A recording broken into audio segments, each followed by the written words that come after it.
Bom dia, meu nome é Isadora, sou monitora de SOI 2 do módulo 6, que fala acerca da imunologia, e eu vou explicar o objetivo 5 do AD2, que fala sobre o mecanismo de replicação do HIV, as consequências para o sistema imunológico e o curso clínico da AIDS. Primeiramente, diferenciando o HIV da AIDS, é muito importante tratar desse assunto porque, mesmo ele sendo muito presente, hoje em dia as pessoas ainda usam esses dois termos como se fossem sinônimos. O HIV ele é o vírus da imunodeficiência humana, que ele vai ser reconhecido por destruir células de defesa, principalmente as células CD4. Esse HIV ele pode causar infecção ou por sangue contaminado, por relações sexuais desprotegidas, que é mais falado, também da mãe para o filho, seja no parto, na amamentação ou na gestação, e também por compartilhamento de objetos perfuro-cortantes, não só a agulha, que é mais falado, mas também outros objetos, por exemplo, um alicate de uma manicure, muita gente não sabe, mas também pode transmitir o HIV. Já a AIDS ela é a síndrome da imunodeficiência adquirida, que é um estágio mais avançado da infecção pelo HIV. Então, um indivíduo ele pode passar muitos anos com HIV, só que não necessariamente contrair a AIDS. Agora, na morfologia, o HIV ele vai ser um retrovírus, que são lembrados por possuir a enzima transcriptase reversa, que vai ser mais abordada adiante. E a morfologia desse HIV ela é muito característica. Se você ver nessa imagem direita, elas vão ter esse formato circular que facilmente é observado, junto com as spikes, e também vai ser abordado adiante, mas vai ter esse formato circular com esse formato de cone dentro. Quando tiver esse formato de cone, isso vai indicar que o HIV ele já passou pelo seu processo de maturação, já está maduro. Já quando ainda estiver com esse outro formato circular dentro, significa que ele ainda não passou por esse processo de maturação. Nessa foto da esquerda, tem a representação de um linfócito TCD4 e cada pontinho roxo desse indica um vírus de HIV saindo da célula. Quando esse vírus ele adentrar dentro da célula, ele vai fazer a sua replicação em milhares de cópias e aí quando houver a liberação, vai destruir a membrana celular, que é isso que caracteriza a destruição dessa célula de defesa. Quanto ao tamanho do HIV, ele vai ter de 100 a 150 nanômetros. E outra informação é que o genoma do HIV ele possui 9 quilobases, que comparado a outros vírus, é um genoma que ele é mais fácil de ser separado e estudado. Agora, na estrutura, primeiramente, nós vamos ter o material genético, que são 2 fitas de RNA, porque todo retrovírus ele vai ser diploide. Essas fitas de RNA, elas podem ser idênticas ou não, dependendo se houver um processo de recombinação. Além disso, essas fitas de RNA elas vão ser rodeadas por uma enzima chamada de transcriptase reversa, que vai ser responsável por transformar o RNA viral em DNA. Além disso, vão ter 2 cápsulas, essa representada em verde e a outra em amarelo, que são cápsulas proteicas que servem para proteger a enzima da degradação por enzimas. Além disso, nós vamos ter também um envelope lipídico, que é esse representado em branco, que ele não é natural do vírus, na verdade ele é uma parte da membrana celular que é retirada após a liberação desse vírus da célula. E nesse envelope lipídico vão ter essas estruturas parecidas com cogumelos, que são chamadas de spikes. Esses spikes eles vão ser formados por 2 trímeros de proteína, nesse caso o GP120 e o GP41. Essas spikes elas são responsáveis por definir a função infectiva desse vírus. Por exemplo, se um vírus ele não tiver nenhuma spike, ele vai ser considerado não infectivo ou morto. No caso do HIV, ele vai ter cerca de 7 a 14 spikes, que comparando a outros, por exemplo, o vírus da influenza ele vai ter cerca de 100 a 300 spikes, o que explica, por que o HIV ele não é tão infectivo como o vírus da influenza. Aqui tem um resumo do ciclo replicativo, Primeiramente, esse vírus ele vai se ligar a receptores para poder haver a fusão na membrana celular. Após essa fusão, vai haver o processo de desnudamento, que é essa liberação de todo o material que está dentro do vírus, dentro do citoplasma. E também nesse processo vai ocorrer a descapsidação, que é o processo de destruição, degradação das cápsulas proteicas. Além disso, quando ocorre essa degradação, ao mesmo tempo vai ocorrer esse processo de transcrição reversa, da transformação do RNA para o DNA. E após isso, esse DNA ele vai formar o complexo pré-integrativo, que vai ser material genético e algumas proteínas de auxílio. Esse complexo vai adentrar dentro do núcleo, e dentro do núcleo vai ocorrer o processo de integração, que é quando a integrase ela vai juntar o genoma da célula com o DNA do vírus. E aí vai ocorrer esse processo natural, que é o de transcrição. Depois da transcrição vai ocorrer a tradução. E depois da tradução vai ter a montagem, que vai ter o acúmulo dessas proteínas formadas perto da membrana celular, fazendo um processo de brotamento e liberação do vírus ainda imaturo. E esse vírus imaturo ele vai sofrer o processo de maturação pela formação das cápsulas proteicas. Agora, comentando esse processo. Primeiro, nós vamos ter a adsorção. Como eu falei anteriormente, a adsorção, quem vai ser responsável por essa fase são os spikes. A GP120 ela vai se ligar a um receptor CD4, que vai estar presente ou em macrófagos ou em linfócitos CD4 principalmente. E quando ocorrer essa ligação, o vírus ele vai se aproximar da membrana celular, permitindo a ligação com um correceptor, que pode ser um CXCR4 ou um CCR5. Quando o spike se ligar nesse correceptor, vai ocorrer uma mudança de configuração que vai permitir que o GP41 ele se ligue na membrana celular para fazer esse processo de fusão do vírus com a célula. Após esse processo de fusão, vai ocorrer o desnudamento, que é a liberação de todo esse material dentro do citoplasma, e depois a descapsidação. Quanto à descapsidação, tem algumas teorias sobre esse processo de degradação das cápsulas proteicas. No caso, primeiramente, tem essa primeira teoria que vai dizer que esse capsídeo, essa matriz, ela vai ser degradada no momento que for liberado dentro do citoplasma, e aí o material genético ele vai ir sozinho até o núcleo, que é uma teoria mais antiga e menos aceita. Tem essa segunda teoria também, que o capsídeo, quando ele entrar, ele vai ser naturalmente degradado, só que ele não vai ser degradado completamente para poder ir com o núcleo ou com o material genético até o núcleo. E tem essa última teoria, que no caso seria que o capsídeo ele só seria degradado quando de fato o material genético ele chegasse até o núcleo. Eu esqueci de falar, mas tem uma dúvida nesse momento que aparece, que é como que esse material ele vai se mover do citoplasma até o núcleo se o vírus ele não tem mobilidade, se ele é imóvel. Esse processo ele vai ocorrer porque esse material ele vai se ligar a microfilamentos, e esses microfilamentos eles vão ajudar nesse processo de mover do citoplasma até o núcleo. Agora, indo para a transcrição reversa.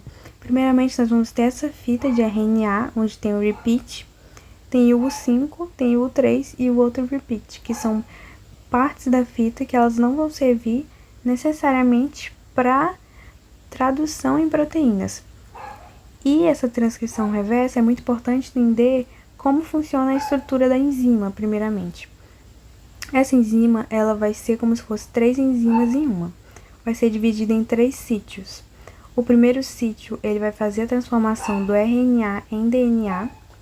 O segundo sítio é a RNase H, que vai pegar todo esse RNA que ele já tem o seu híbrido em DNA e vai fazer a degradação.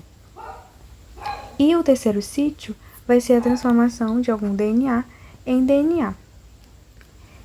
Agora, continuando com essa formação da fita, além dessas 4 estruturas que eu já falei, dos repeats, do 3 e 5, nós vamos ter o Prime Binding Site.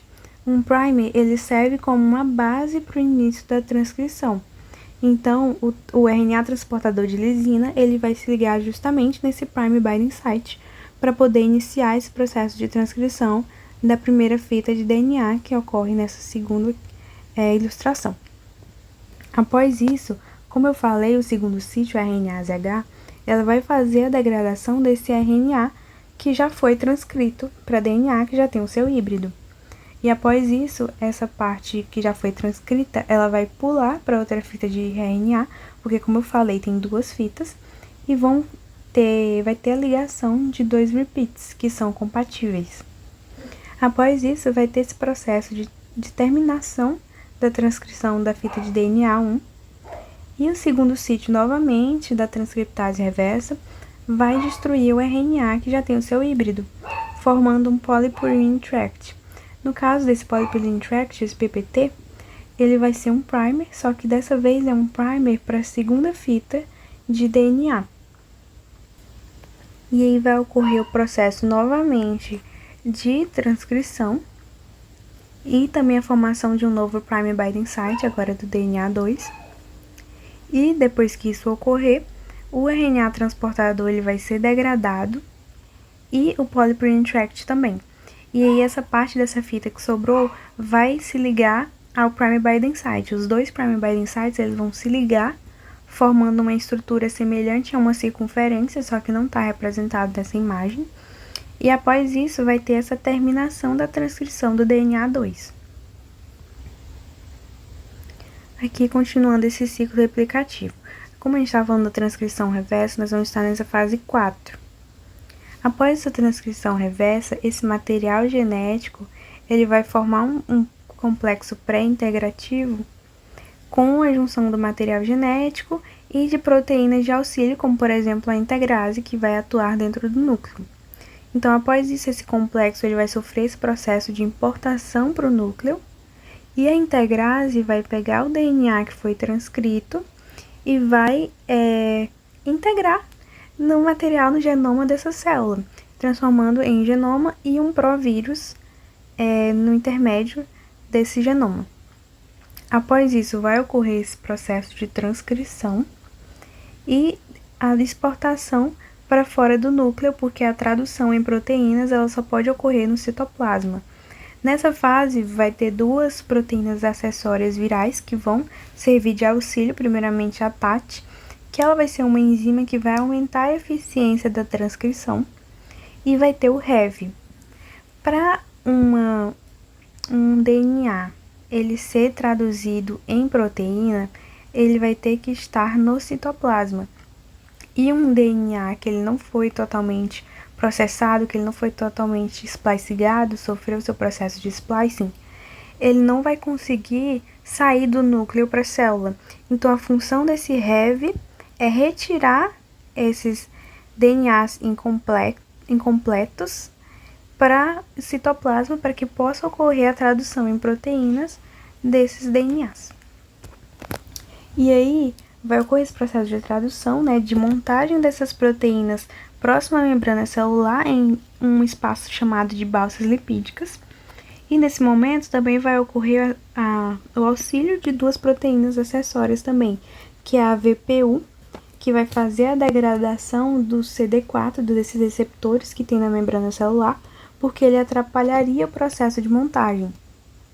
E também vai ter a VIF, que é uma enzima que ela vai retirar a função da ApoBec, ela vai inibir a ApoBec, que é uma enzima que poderia causar a hipermutação do DNA, atrapalhando esse processo.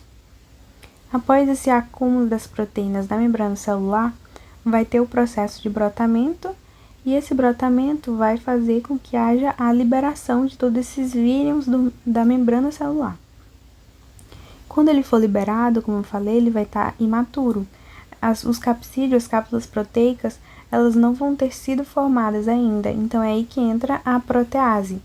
A protease ela vai fazer a quebra de algumas proteínas, fazendo a formação da matriz e do capsídeo, que são as duas cápsulas proteicas de proteção do material genético.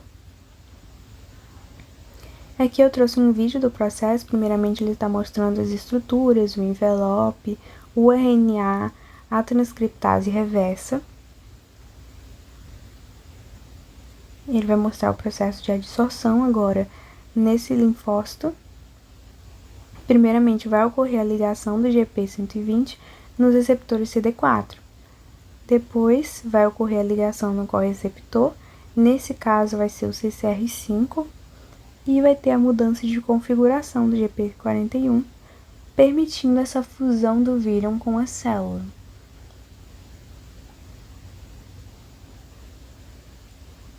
E durante isso, vai ocorrer nesse processo de desnudamento e a descapsidação. Nesse caso, seria a primeira teoria, já que ele foi descapsidado imediatamente na hora que esse material ele entrou dentro do citoplasma. E aí está ocorrendo a transcrição reversa, a formação do DNA, a formação do segundo DNA também. E após isso, a integrase vai fazer a formação do complexo integrativo. Eles vão adentrar dentro do núcleo e a integrase vai aderir, formando esse provírus junto com o genoma da célula. A RNA polimerase vai fazer o processo do RNA mensageiro, que é a síntese natural das proteínas, vai ter a passagem pelo ribossomo. E aí todas essas estruturas formadas, elas vão se acumular na membrana celular, mais especificamente nas balsas lipídicas. E aí está ocorrendo a formação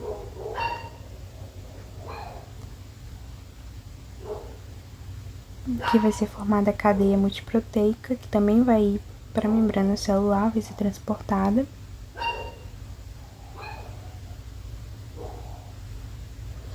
Ocorrendo esse acúmulo. E aí vai ter o brotamento e a liberação. E aí, como eu falei, isso ainda vai estar imaturo, as proteases, elas vão degradar essas proteínas para fazer a formação do capsídeo da matriz, passando por esse processo de maturação. E aí, quando esses vírus eles saem da célula, eles vão destruindo a membrana celular e a célula.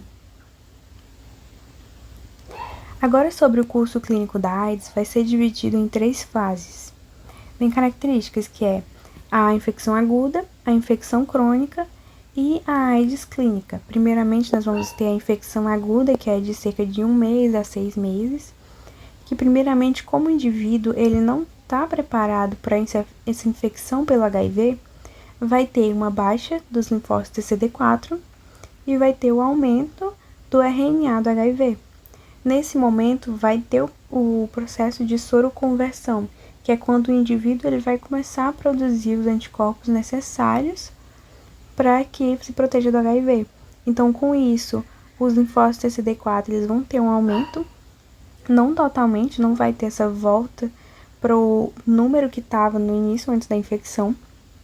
E o HIV, o RNA do HIV, ele vai diminuir e vai ter uma passagem constante, que é quando entra na segunda fase. O RNA do HIV ele vai estar constante e os linfócitos CD4 eles vão ter um declínio contínuo, até chegar à fase 3, que é a de AIDS clínica, que é quando a população de células de CD4 vai estar abaixo de 200 células por mililitro. Nessa fase 1, vão ter, ou vai ser assintomática, ou vai ser alguns sintomas gripais, que muitas vezes as pessoas elas nem vão perceber, nem vão saber que uma gripe também pode indicar AIDS. Nessa segunda fase vai ser uma fase mais assintomática. E na terceira fase vai ser a fase onde já aparece essas condições de AIDS e de imunossupressão, que é o que leva a esses efeitos no sistema imunológico. O principal efeito vai ser justamente essa imunossupressão, porque vai ter a destruição das células de defesa dos linfócitos CD4. E nessa tabela que eu retirei do Tortora, eles falam sobre algumas doenças comumente associadas à AIDS. E você pode perceber o grande número de doenças que é associado. Por conta dessa imunossupressão, o indivíduo ele vai ficar mais suscetível a pegar algumas infecções oportunistas, alguns cânceres. Por exemplo, a tuberculose, eu vi que quando o indivíduo ele tem HIV, ele vai ter 28 vezes mais chance de contrair a tuberculose, sendo um grande fator de risco.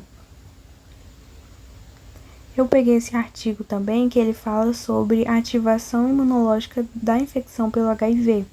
Quando uma pessoa ela tem HIV, vai ter uma ativação crônica desse sistema imunológico, fazendo com que a atividade desse sistema ela seja muito descoordenada. Por exemplo, esse artigo ele falou que o corpo ele vai ativar tanto a liberação de citocinas pró-inflamatórias como anti-inflamatórias. Então, vai ficar um sistema muito descoordenado. Outro processo que esse artigo ele também cita é o ataque aos tecidos linfóides, por exemplo, a medula óssea, o timo. Isso vai fazer com que impeça a regeneração das células T e também vai ocorrer um envelhecimento do sistema imune que eles vão tratar como o termo inflammaging, que é a associação de inflamação com o envelhecimento. Esse fenômeno ele vai induzir o indivíduo a ter muitos tipos de doenças diferentes, por exemplo, pode ter doenças cardiovasculares, diabetes tipo 2, doença renal crônica, câncer, depressão, demência, osteoporose, sarcopenia, anemia, que está muito relacionado realmente a esse processo do envelhecimento, que vão levar a essas consequências que eles citaram, que é a multimorbidade, que é a associação de duas doenças crônicas ou mais, tem a deficiência física por conta da osteoporose, por conta da sarcopenia, tem a deficiência cognitiva, que pode ser por conta da demência, da depressão, fragilidade, né, por associação de todas essas doenças, e também a mortalidade prematura, que eles consideraram que seria um adulto que ele vai morrer dos 30 aos 69 anos. Aqui tem um caso clínico que eu vi no CTA, que era de um casal soro-concordante convivendo juntos. Nesse casal, a esposa ela foi diagnosticada primeiro, ela trabalhava numa UBS, e aí ela fez os exames de rotina e acabou sendo diagnosticada com HIV. E aí, um tempo depois, o marido ele suspeitou de alguns sintomas que ele vinha sentindo, fez o teste e foi diagnosticado com HIV também. E aqui eu vou ler o caso. Primeiro marido, nome MAC, idade 53 anos, gênero masculino, estado civil casado, status da HIV, soro positivo diagnosticado há 13 anos, 2012, na campanha Fique Sabendo 2012. Afirma ter desconfiado da infecção devido ao diagnóstico de sua companheira. O último exame, em maio de 2024, mostrou carga viral de 95.000, superior ao exame feito após o diagnóstico, que foi 66.000. Contagem de CD4 após descoberta, 113, e a atual, 253. A maior contagem apresentada foi de 432. Agora conta a esposa. Nome FCNC, idade 56 anos, gênero feminino, estado civil casada, paciente diagnosticado na campanha Fique Sabendo 2012. O exame feito após o diagnóstico apresentava carga viral de 22.800, contagem de CD4+, após descoberta, que 481, e atual 456. O objetivo que eu tinha com esse caso clínico é fazer você refletir se após essa apresentação você saberia dizer quem provavelmente foi infectado primeiro e depois infectou o outro. Se você quiser, você pode pausar para pensar. Agora, falando, quem provavelmente infectou o outro seria o marido. Se você perceber, no diagnóstico ele estava com 66.000 de carga viral, mais 113 de contagem de CD4, que já seria um estado muito avançado da AIDS. Já a esposa, no momento do diagnóstico, ela já estava com 481 de contagem de CD4+, o que significa que ela estava com HIV, mas que nem tinha chegado a ser a AIDS ainda. Claro que as pessoas elas têm uma resposta do sistema imunológico muito diferente, elas podem levar tempos diferentes para chegar no HIV, para chegar na AIDS, no caso, mas só que analisando esses exames diagnósticos, é esse a provável suspeita que poderia ter fazendo essa observação. E também nesse diagnóstico, você pode ver no atualmente do marido, a carga viral ela aumentou, porque no caso, esse esposo, esse marido, esse casal, eles não estavam fazendo o tratamento correto. Já a esposa, ela não tem esse resultado da carga viral atualmente, porque eles perderam os exames. Mas considerando apenas esses dois resultados de diagnóstico mesmo, foi provavelmente o marido que levou o HIV para a esposa. E é isso, essas são as minhas referências. Espero que você tenha compreendido o assunto e levado algum conhecimento da minha apresentação.